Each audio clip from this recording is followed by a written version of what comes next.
మన పద్మ మేడము, జగన్ అన్న,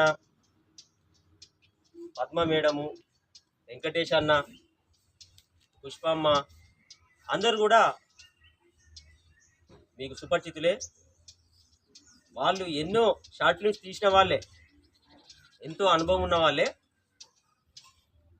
ఇప్పుడు ఈ సినిమాలో చేయడానికి ముందడికి వచ్చారు. నేను రిక్వెస్ట్ చేసిన వాళ్ళు చేయడానికి వచ్చాను.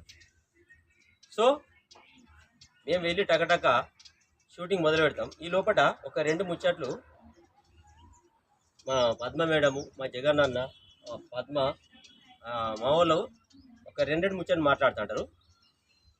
మీరు వినండి వాళ్ళు ఏం మాట్లాడతారు. ఓకేనా? అమ్మ దగ్గర రా తల్లి. ఇటు మాట్లాడే వాళ్ళకు ముగ్గురికి చూపెట్టవుదా.